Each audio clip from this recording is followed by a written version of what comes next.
예수께서 그들에게 대답하셨다. 너희는 하나님을 모르는 이 세상에서 끊임없이 어려움을 겪을 것이다. 그러나 용기를 내라. 내가 세상을 이겼다. 요한복음 16장 31절에서 33절 말씀. 사랑하는 주님, 우리의 믿음의 연약함 때문에 무너지기보다 그 연약함을 저희에게 허락하셔서 이겨낼 힘을 하나님께 구하도록 저희를 설계하여 주심에 감사합니다. 예수님의 이제는 너희가 믿느냐 하신 물음에 믿습니다 자신하며 대답하고 뒤돌아서면 바로 믿음 없는 모습을 보이는 저희지만 그 간극을 통해 하나님 앞에 나아오기를 원하시는 하나님의 깊은 뜻에 순종하는 저희 되기를 소망합니다. 오늘의 예배도 온전히 주님께 올려드립니다. 예수님의 이름으로 기도드렸습니다. 아멘. 네, 여러분 반갑습니다. 빗길이고 굉장히 날씨가 추워졌는데 그럼에도 불구하고 성전의 자리를 사모하시고 이 자리에 나와서 하나님을 함께 찬양하고 예배할 수 있음에 정말 감사하는 마음입니다. 이 시간 우리 가볍게 박수치면서 함께 하나님을 찬양했으면 좋겠습니다.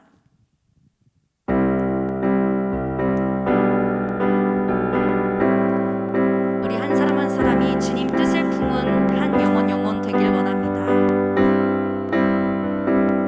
저 높은 하늘 위로 밝은 태양 떠오르듯이 난 주저앉지 않으리. 어떤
이번 찬양의 가사처럼 세상을 더 크게 보지 않고 주님을 더 크게 보며 살아가는 우리 되기를 소망합니다.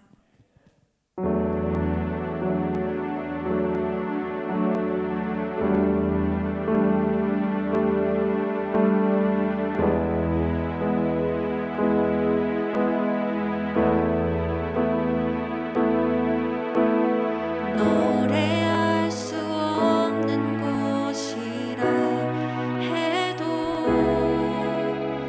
난 노래하리. 기도할 수 없는 곳이라 해도 난 기도하리.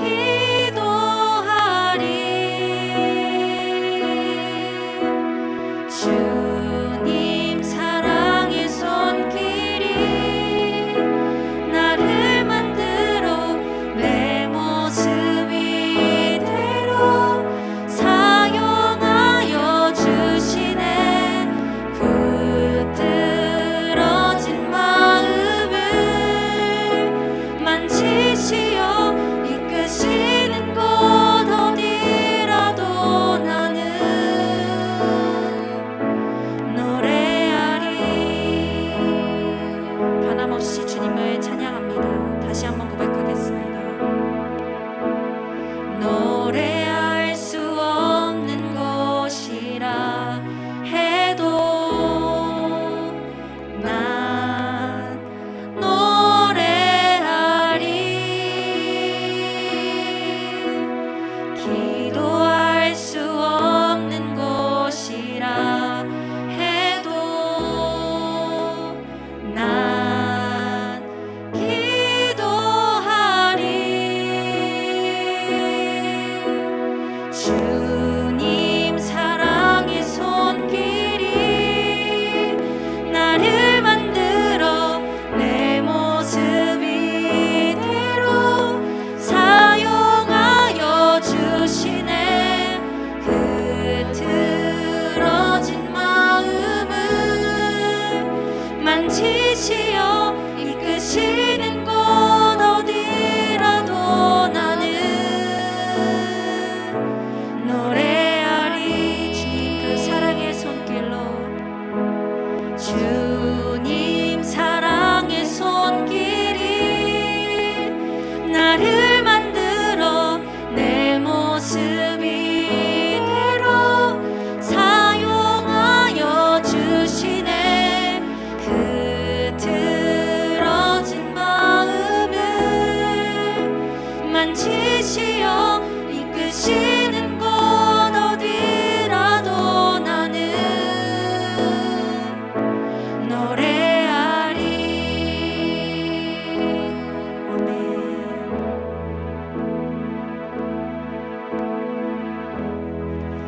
네, 이 시간 마지막으로 믿음과 삶 함께 고백하실 텐데요. 일주일간 살아낸 우리의 모습이 비록 주님 보시기에 참 부족한 모습일지라도 다시 한번 주님 앞에 나아가는 우리 되기를 소망합니다.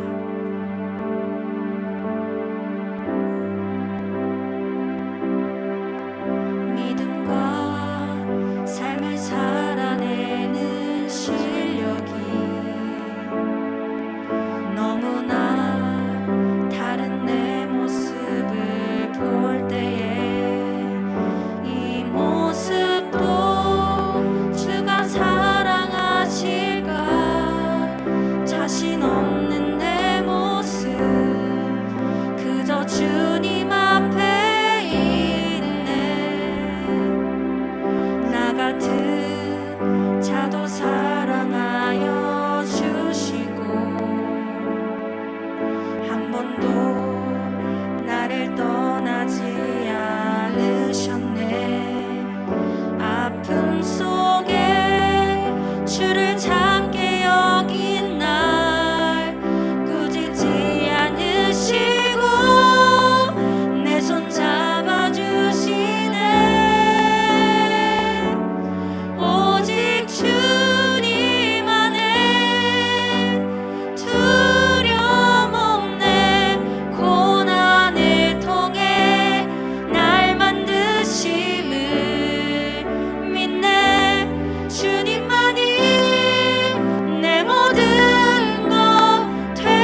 같은 자도 사랑하여 주시고 한 번도 나를 떠나지 않으셨네. 아픔 속에 주를 찾게 여긴 날 꾸짖지 않으시고 내 손 잡아주시네. 오직 주님 안에 두려움 없네. 고난을 통해 날 만드심을 믿네. 주님만이 내 모든 것 되시네. 주의 강한 손 날 붙드시네. 오직 주님 안에 소망 있네. 오직 주님 안에 소망 있네. 내 삶을 통해 영광 받으시 주님, 주님만이 내 모든 것 되시네. 주의 선하심 나 노래하네. 아멘. 보잘것없는 우리의 삶을 통해 주님 앞에 영광 드리는 우리 되기를 소망합니다. 아멘. 이 시간 예배 인도자 나오셔서 인도해 주시겠습니다. 사도신경으로 우리의 신앙을 하나님께 고백드리겠습니다. 나는 전능하신 아버지 하나님, 천지의 창조주를 믿습니다. 나는 그의 유일하신 아들, 우리 주 예수 그리스도를 믿습니다. 그는 성령으로 잉태되어 동정녀 마리아에게서 나시고 본디오 빌라도에게 고난을 받아 십자가에 못 박혀 죽으시고 장사된 지 사흘 만에 죽은 자 가운데서 다시 살아나셨으며 하늘에 오르시어 전능하신 아버지 하나님 우편에 앉아 계시다가 거기로부터 살아있는 자와 죽은 자를 심판하러 오십니다. 나는 성령을 믿으며 거룩한 공교회와 성도의 교제와 죄를 용서받는 것과 몸의 부활과 영생을 믿습니다. 아멘. 대표 기도자 나오셔서 기도드리시겠습니다. 기도드리겠습니다.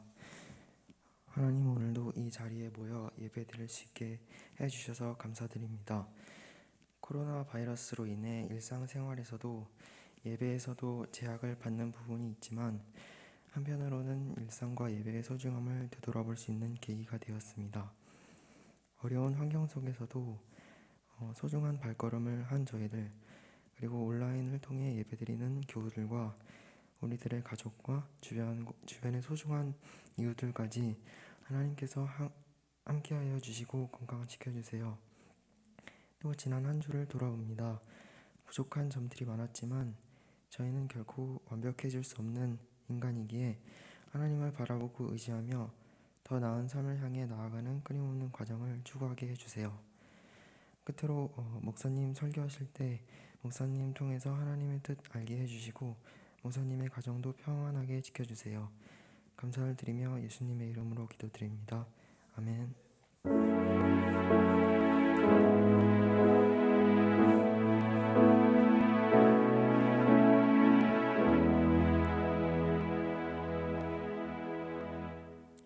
다 함께 찬양하시면서 봉헌 드리시겠습니다.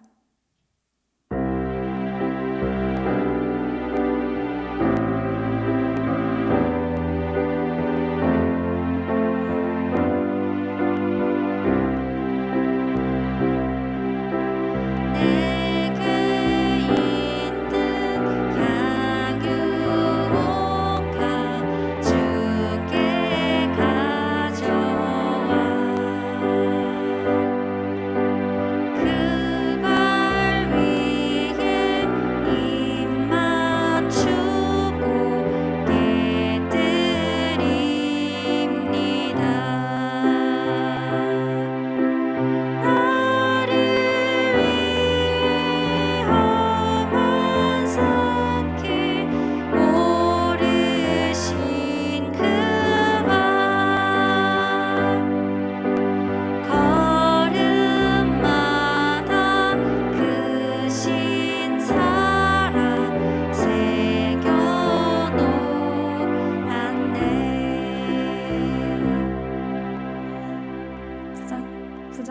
나오셔서 기도해 주시겠습니다.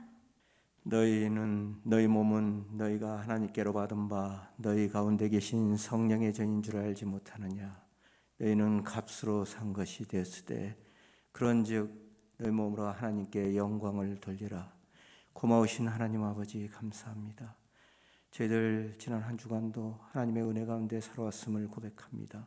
저희들 이 시간 준비한 예물 하나님께 올려드립니다. 저희들 부족하지만 하나님께 올려드리는 이 예물이 하나님의 영광만을 드러나는 귀한 예물이 되게 인도하여 주시옵소서.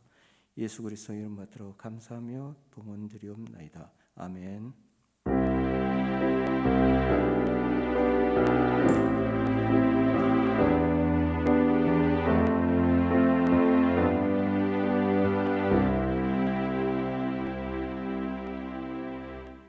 오늘 하나님께서 우리에게 주시는 말씀은 요한복음 12장 12절부터 19절 말씀입니다.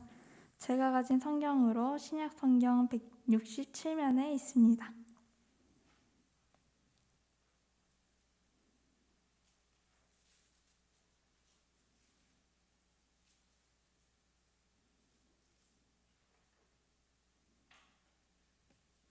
모두 찾으신 줄 알고 저부터 한 절씩 교독하고 마지막 절은 다 함께 합독하시겠습니다.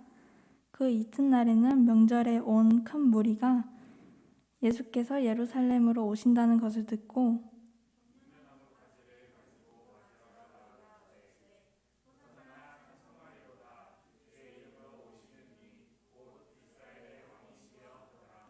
예수는 한 어린 나귀를 보고 타시니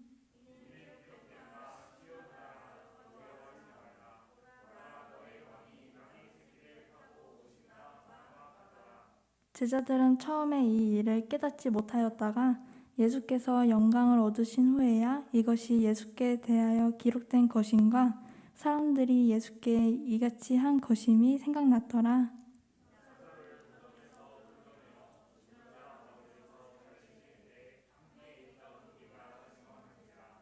이에 무리가 예수를 맞으면 이 표적 행하심을 들었음이러라. 합독하시겠습니다.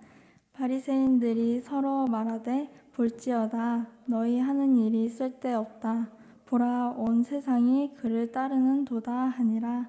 아멘.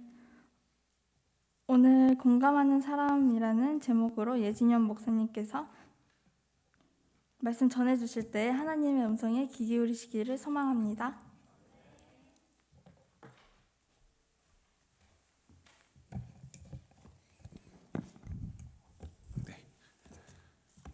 안녕하세요. 예배 자리에 나온 모든 분들을 주님의 이름으로 환영합니다.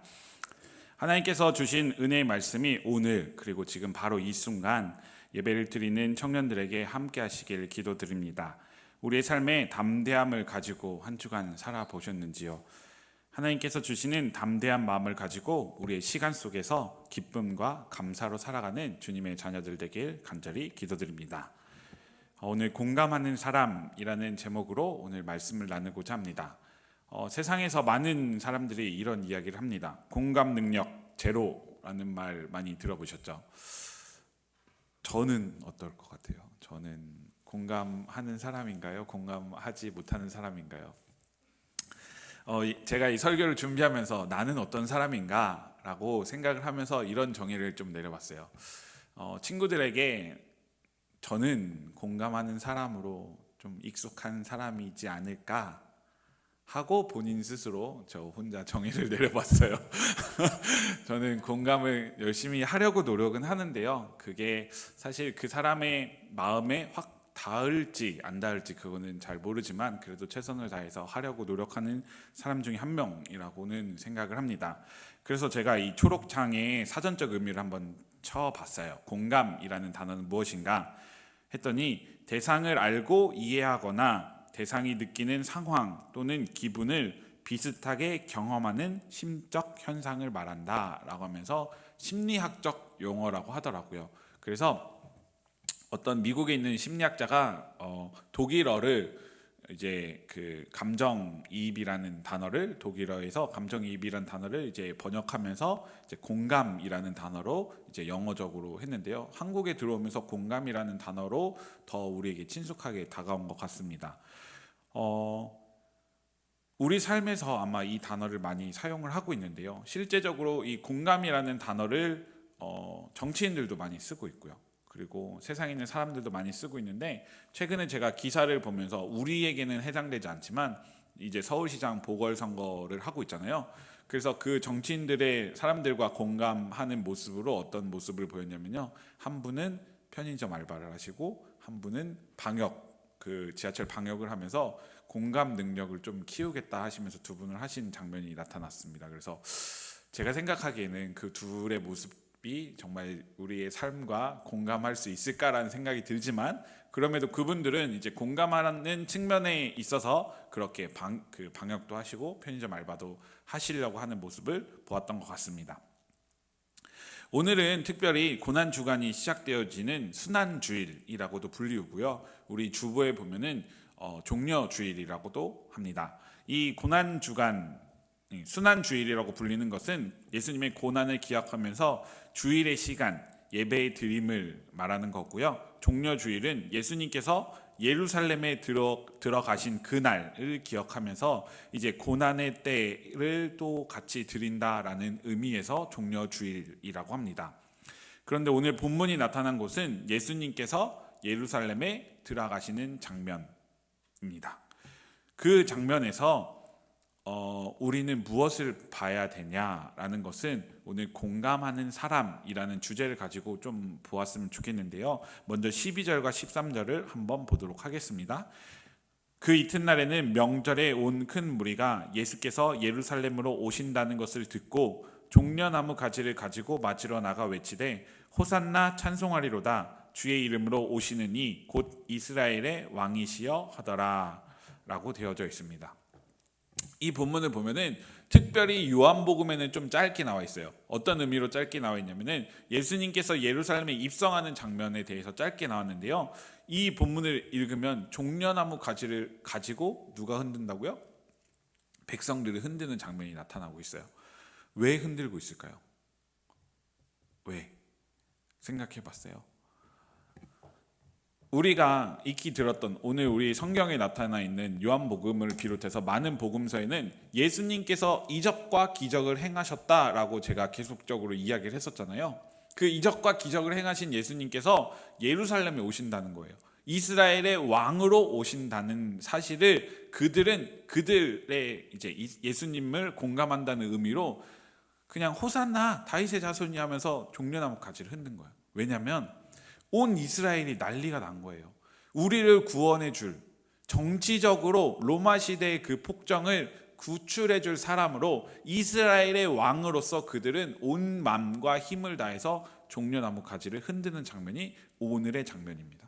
저는 이 종려나무 가지를 흔드는 장면과 우리의 삶의 그 모습들을 좀 많이 이야기를 하는 편인데요. 특별히 오늘 요한복음에서는 종려나무 가지를 가지고 맞으러 나가 외치되 호산나 찬송하리로다 라고 외치는데요. 이들이 제가 뒤에서 얘기할 거지만 이들의 태도가 일주일 만에 바뀌어요. 왜 바뀌었을까요? 그들이 생각하고 그들이 공감했던 예수님의 모습이 아니었기 때문이었죠. 예루살렘 사람들은 그들의 방법으로 공감을 하였습니다. 그들의 생각으로 공감을 하였는데요. 그 이유는 유대인들이 정치적으로 로마의 시대를 헤쳐나갈, 로마의 폭정에서 구원해 줄 사람으로 예수 그리스도를 선택을 했고, 그 백성들도 당연히 예수님께서 우리를 정치적으로 경제적으로 구원해 주실 거다 생각을 하고 그들은 나뭇가지를 흔들었던 것인데, 그들의 생각과는 전혀 반대의 모습을 보였던 것이 바로 예수님이었던 것이죠. 자신들이 외치는 이스라엘의 왕이라는 단어에 공감을 한 거예요. 이스라엘 왕, 자신들의 생각으로 이스라엘 왕이라는 칭호를 예수님께 붙여주었던 것이죠.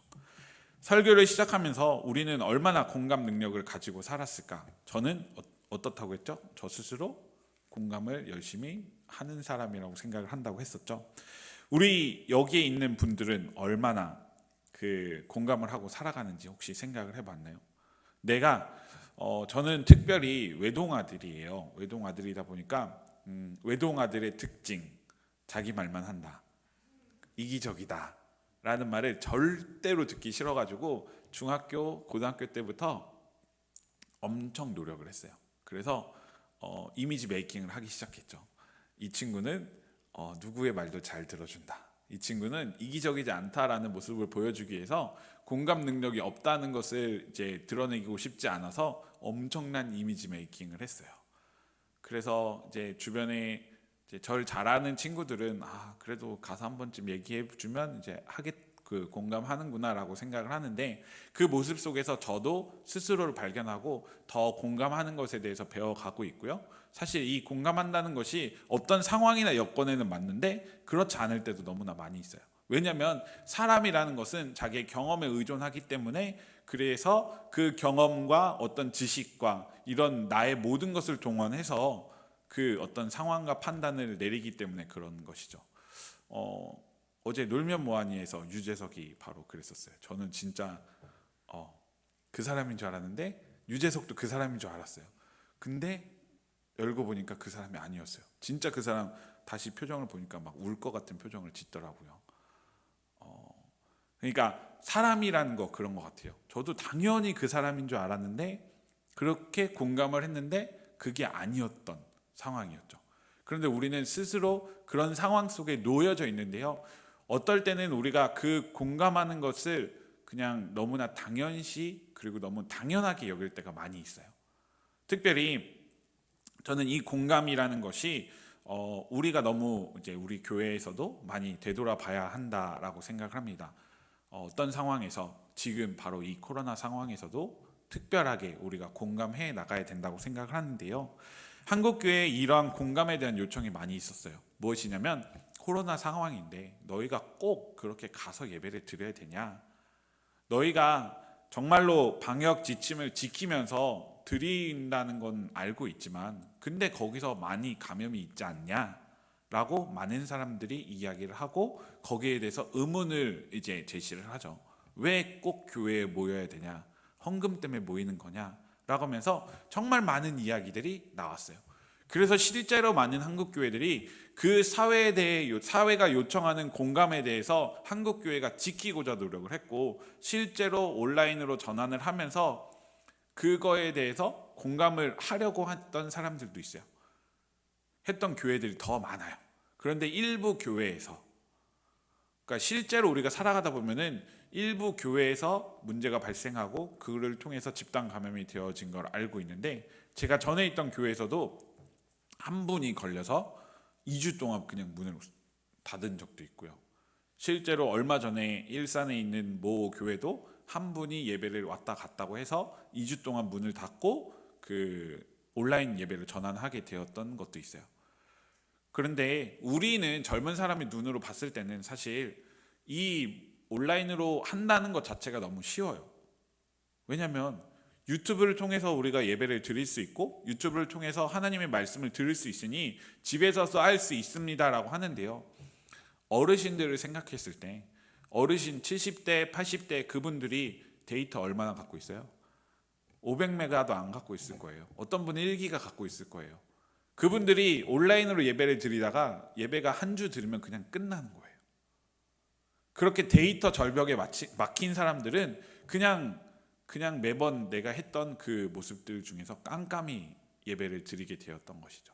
그러다 보니까 교회들이 또 문을 열고 교회 나와서 어른들만이라도 와서 드려라 라고 했는데, 사실 어른들은 이제 또 하시다 보니까 마스크가 내려가고 또 불편하시니까 숨이 차시니까 그렇게 하신 분들도 많다 보면 또 식사하시고 하다가 또 생기고 이렇게 발병이 되어진 것들이 아마 많이 있지 않을까 생각을 합니다.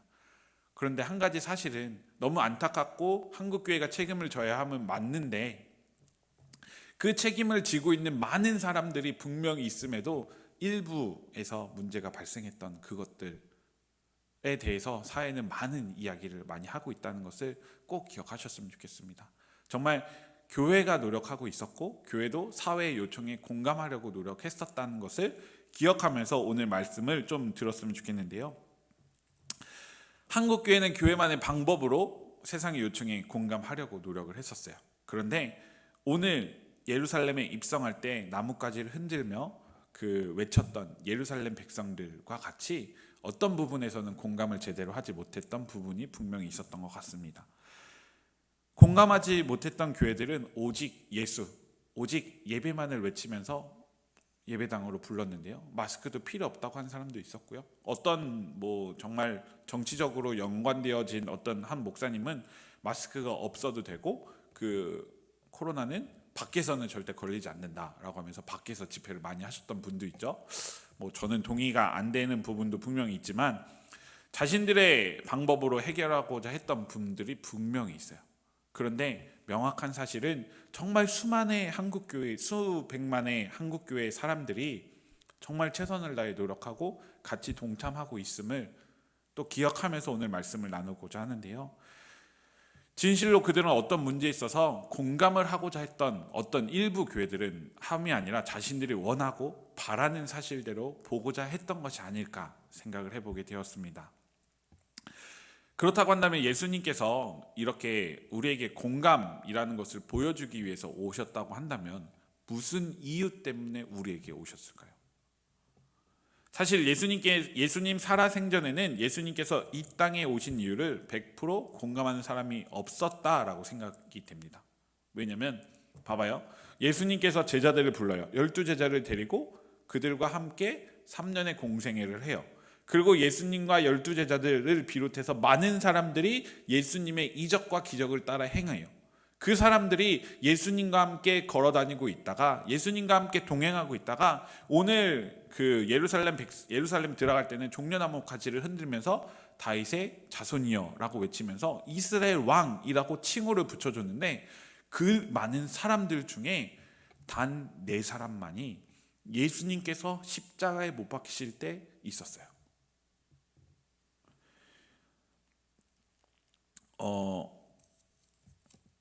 그 예수님과 함께 있었던 그 모습이 어디 있었냐면요. 25절에 기록되어져 있는데요. 제가 한번 읽어드리도록 하겠습니다. 12장 25절 아닙니다. 죄송합니다. 제가 뒤에 있는 거를 장을 안 적어왔네요.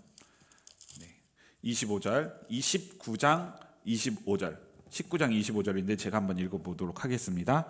예수의 십자가 곁에는 그 어머니, 이모, 글로바의 아내 마리아 그리고 막달라 마리아가 섰다라고 되어 있어요. 19장 25절에 기록되어져 있어요.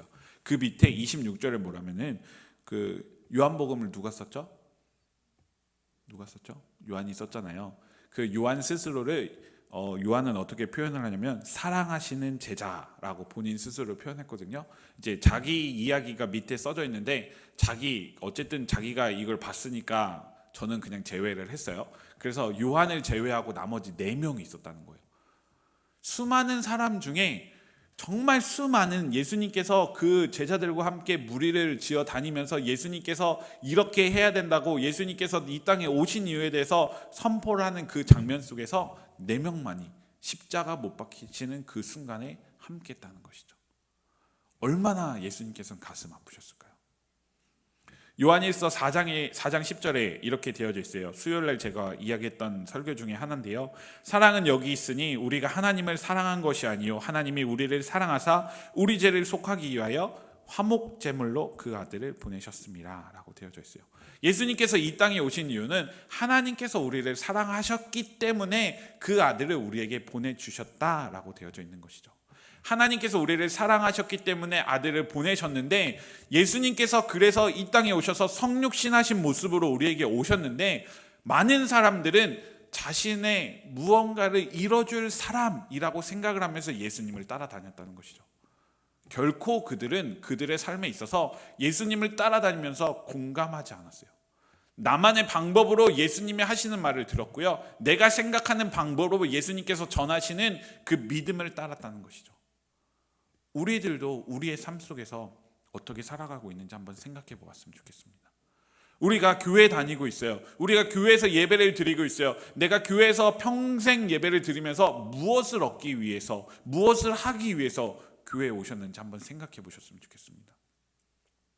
실제로 이스라엘 백성들, 예루살렘 주민들은 일주일 만에 돌아섰어요. 이스라엘 왕이라고 칭호를 붙여주었던 그 사람들은 일주일 만에 예수 그리스도를 십자가에 못 박으라고 말을 하였다는 것이죠. 단순히 일주일 만에, 짧은 기간이었어요.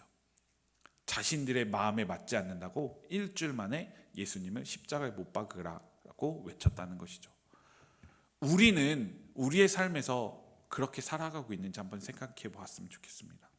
내가 예수님을 믿고 있는데 예수님께서 나의 뜻을, 내가 바라고 원하는 것을 이뤄주지 않는다고 내가 예수님 앞에서 예수님 그거 아닌 것 같아요 라고 말하면서 예수님의 뜻에 공감하지 못하는 사람이 되어지고 있다고 한다면 그것은 분명 잘못된 신앙입니다. 내가 신앙생활을 10년 하든 20년 하든 30년 하든 정말 70년을 하든 그 삶에 있어서 하나님께서 나에게 원하시는 것을 들어야지, 그것을 듣지 못한다면 그것은 절대로 공감하는 사람이 아닐 것입니다. 하나님께서 우리에게 원하시는 것, 그것은 바로 하나님께서 말씀하시는, 하나님께서 원하시는 것이 무엇인지를 분별하는 사람인 것을 꼭 기억하셨으면 좋겠습니다. 실제로 어떤 이야기를 하잖아요. 어떤 사람들은 여러 가지 말들 중에서 한 가지 단어에 꽂히는 사람이 있어요. 한 가지 단어에 꽂히게 되면 그 사람은 그것만 생각을 하고 나머지 것은 전혀 생각을 하지 않아요. 그 모습을 가지고 우리의 신앙생활을 한번 볼게요. 우리가 기도하면서 하나님께 많은 것들을 이야기를 했는데 하나님께서 단 한 가지, 그 많은 것 중에 한 가지를 딱 보여주셨어요. 근데 내가 거기에 꽂혀서 하나님께서 여러 가지 100개를 주셨는데 그 중에 한 개만 알아듣고 나머지 99개를 놓친다고 한다면 우리의 신앙이 얼마나 허무한 거예요. 하나님께서는 분명히 여러 가지 상황과 환경과 여건을 우리의 삶에서 주고 계신데 우리는 우리의 삶에서 그것들을 다 놓치고 내가 듣고 싶은 것, 내가 바라는 것, 내가 원하는 것, 그 딱 한 가지만을 가지고 하나님과 나와 관계를 맺고 있다라고 생각을 한다면 이 신앙이 얼마나 허무하고 이 신앙이 얼마나 잘못된 것임을 한번 생각해 보셨으면 좋겠습니다. 오늘 본문을 통해서 우리가 무엇을 질문하고 무엇을 살펴보아야 되냐면 오늘 종려주일이에요. 특별히 저는 종려주일에 이 본문을 가지고 설교를 많이 하고 또 우리의 모습을 한번 점검해 보면서 이야기를 나눔을 많이 하고 있는데요.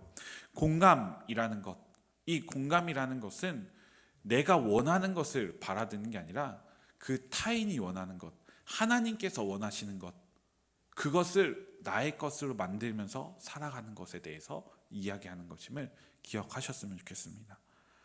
많은 사람들이 하고 있는 공감이라는 것 자체가 자신을 위해서 하고 있었을 것입니다. 세상을 위한 공감이 아니었을 것입니다.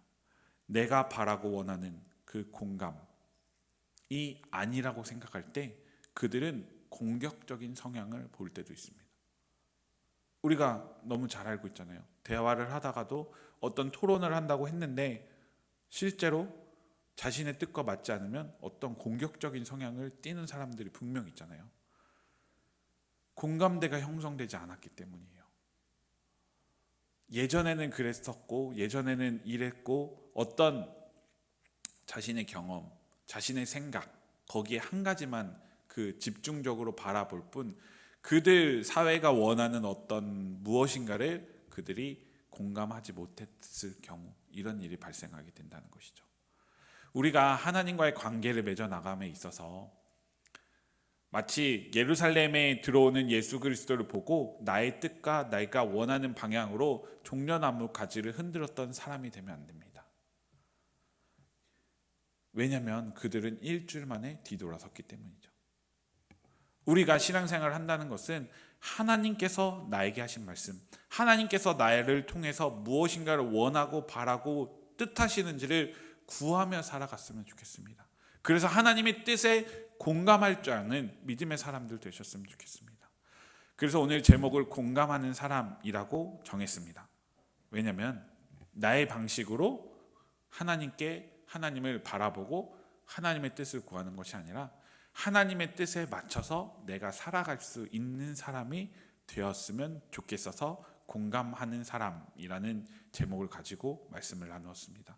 사랑하는 우리 예일교회 청년 여러분, 그렇다고 한다면 당신은, 우리 친구들은, 우리 여기 계신 모든 우리 청년들은 우리 청년들의 삶에 얼마나 공감하고 있나요?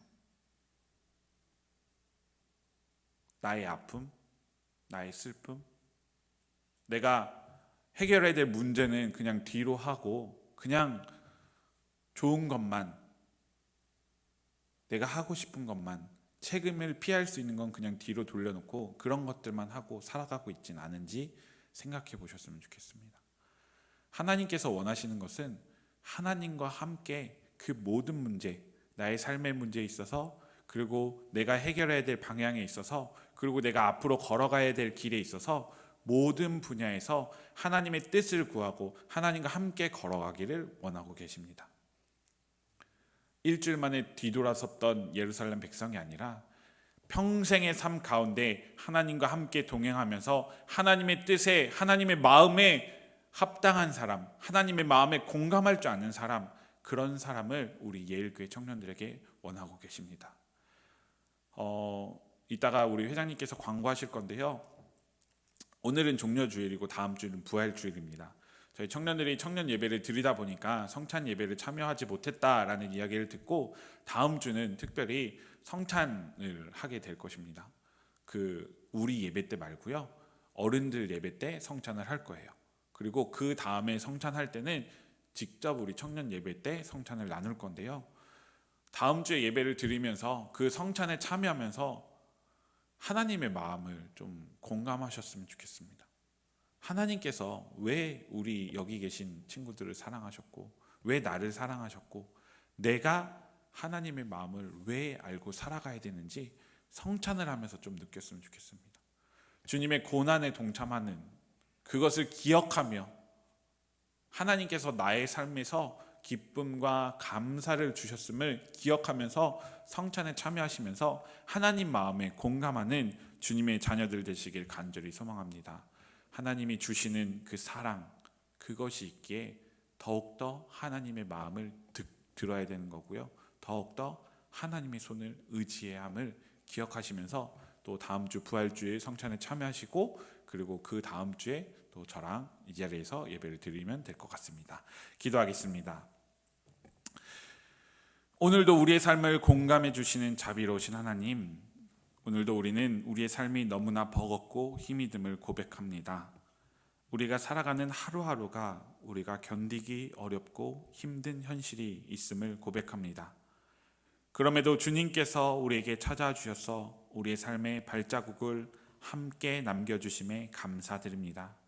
주님 마음 알게 하시고 주님의 마음을 깨닫게 하시고 주님의 음성을 들으며 사는 우리들 되게 하여 주시옵소서.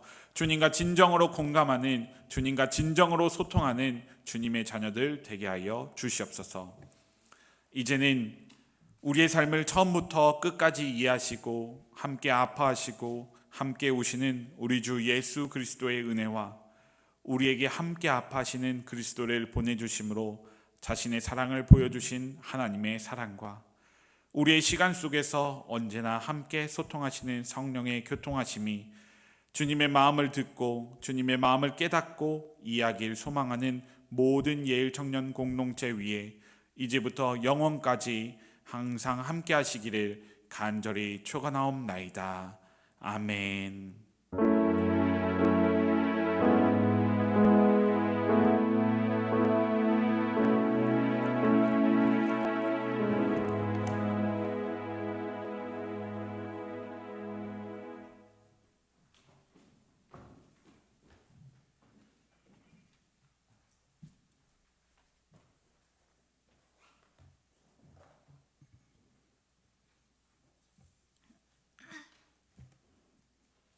기쁨이 있는 예창 예배에 오신 여러분을 환영하고 축복합니다. 네, 다음 주 4월 4일 부활주일 예배는 본 예배로 드리시길 원합니다.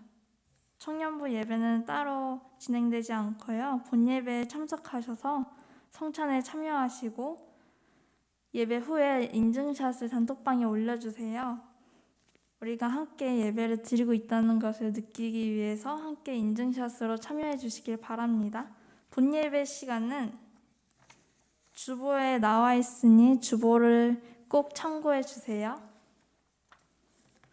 네, 감사합니다. 오늘도 순모임으로 함께 하시고 다음 주 인증샷으로 만나고 다다음 주에 예배에서 다시 만나요. 안녕.